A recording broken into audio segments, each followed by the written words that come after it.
E aí, gente, tudo certinho? Todo mundo recuperado aí, semana de prova, simulado e tal. Show de bola, né? Vamos continuar agora nossos conteúdos sobre Biologia 1. A partir de hoje nós vamos começar falando sobre o volume 3, mas um assunto bem tranquilo. Falamos na aula passada sobre a excreção comparada entre os organismos, né? E hoje nós vamos começar a falar uma introduçãozinha básica sobre o sistema excretor humano, beleza? Hoje nós vamos conhecer os diferentes órgãos do sistema excretor humano e compreender as suas estruturas, como é que eles funcionam, a função de cada órgão, bem simplesinho, certo? Preste atenção aqui. Então, a gente sabe que o sistema urinário ou sistema excretor é um principal órgão e o principal mecanismo de excreção, de liberação daquilo que os indivíduos, os animais, não precisam. Falando dos animais humanos, né? Seu sistema urinário é responsável por grande parte da excreção.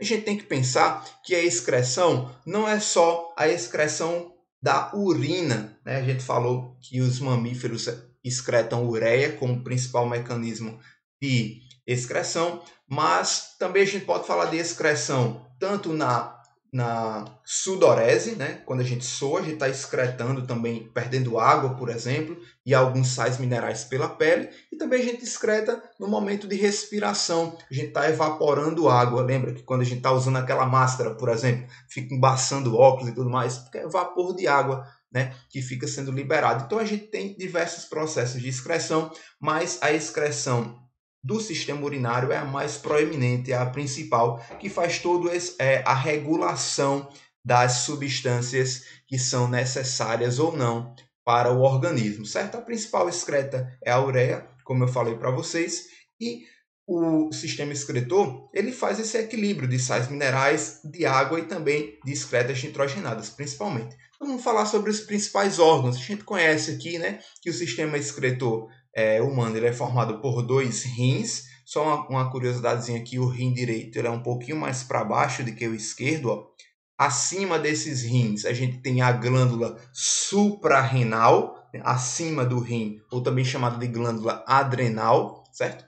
Saindo de cada rim, nós temos um ureter, cuidado para não confundir com uretra, que é lá embaixo, tá? Então, o ureter, aqui saindo de cada rim, ureter direito do rim direito, ureter esquerdo do rim esquerdo. Os dois ureteres terminam na bexiga, né? A bexiga urinária, que é um órgão responsável por armazenar a urina produzida.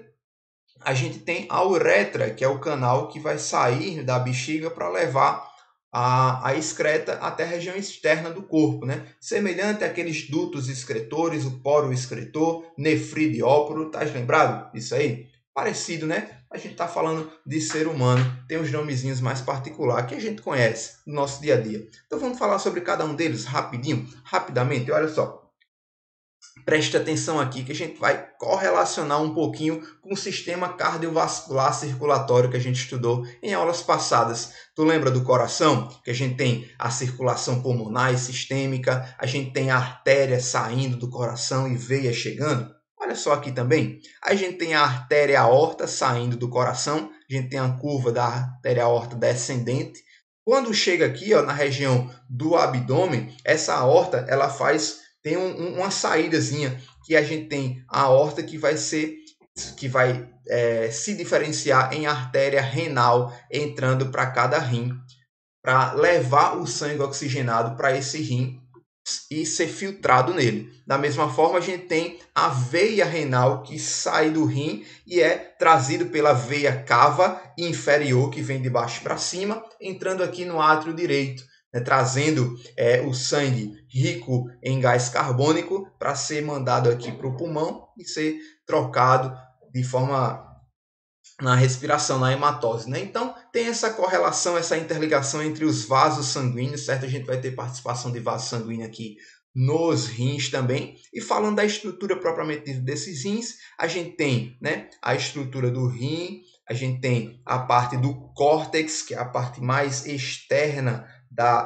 parede do rim, e a parte mais interna chamada de medula, né? Aqui no córtex é onde a gente vai encontrar as regiões, né, as unidades funcionais do rim, que são os néfrons, vou falar dele daqui a pouquinho, E aqui no córtex é a região, né, onde vai ser coletado todo o filtrado dos néfrons e sendo depositado aqui na pelve renal, que é essa curvinha aqui, a região onde é coletada todo o filtrado do rim, é coletado e derramado, né, pela pelve até descer pela uretra. E a uretra a gente viu que vai descendo até a bexiga, né? Então vamos falar sobre eles agora. O néfron é a unidade morfofuncional dos rins. Pode ser chamado de néfron com N no final, ou ainda nefrônio, né?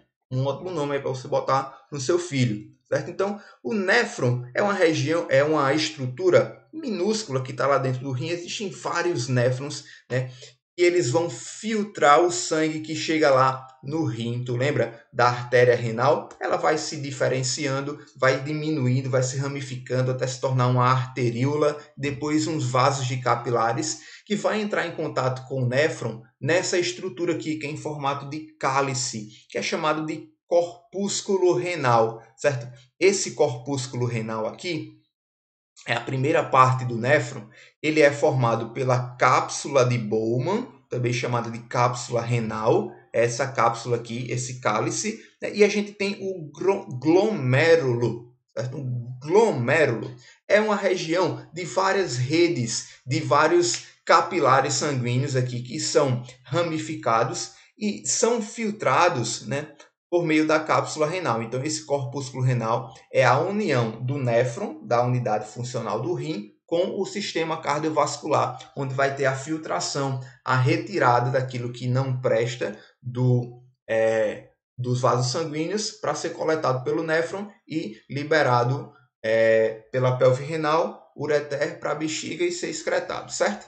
Então, como primeira parte do néfron é o corpúsculo renal, depois que o filtrado é filtrado, ele vai seguir uma série de túbulos. Esses túbulos renais eles são classificados em 3 partes, preste atenção.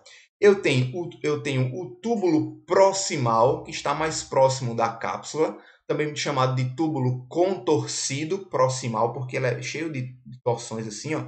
Então eu tenho o túbulo contorcido proximal, nesse néfron aqui, ó. Esse outro néfron aqui tem o túbulo contorcido proximal.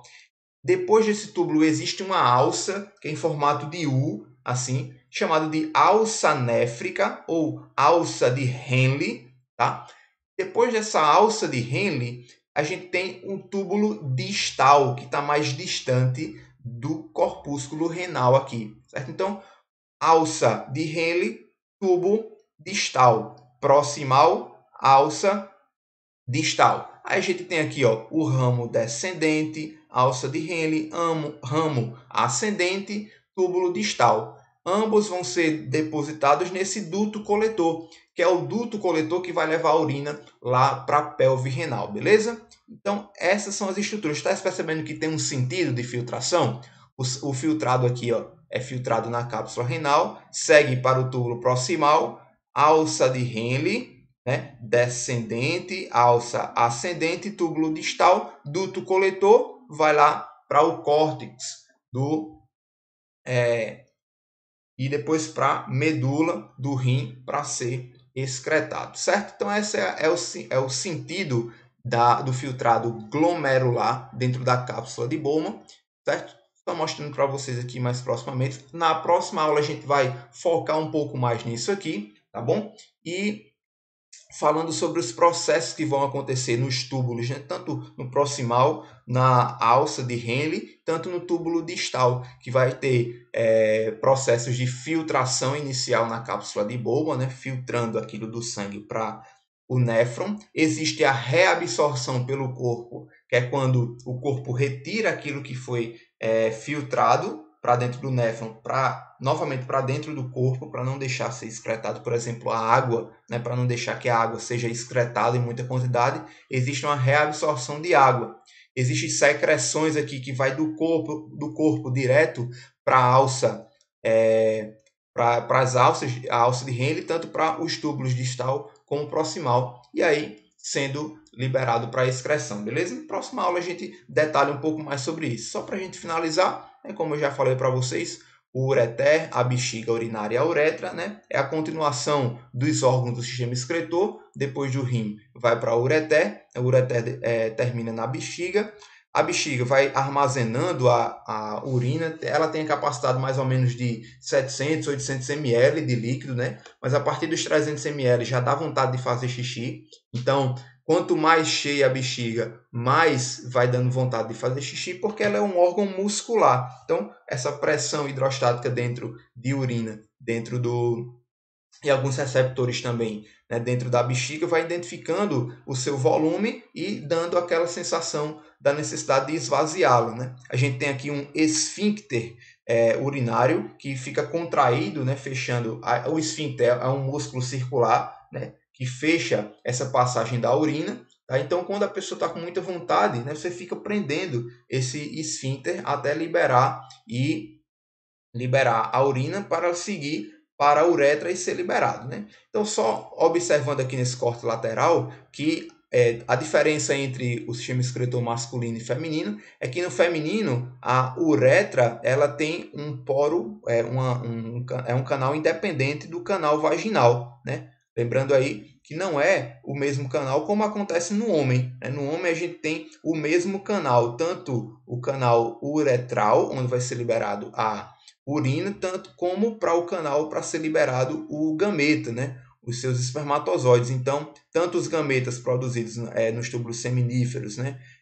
No testículo, e a urina passam pelo mesmo canal, pela mesma uretra, certo? Diferente da mulher, que libera os seus gametas, né?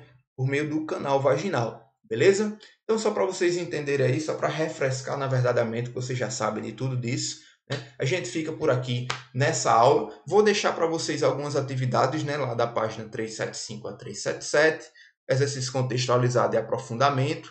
Conceitual a gente resolve na videoaula. Vou deixar um videozinho extra para vocês lá na plataforma e também um texto, né, falando sobre como viver com apenas um rim. Beleza? Então, gente, participem aí, façam os exercícios, certo? Não deixem de participar, assistir a aula e na nossa próxima aula a gente continua falando sobre isso, tá bom? Um abraço para todo mundo e até a próxima. Tchau, tchau.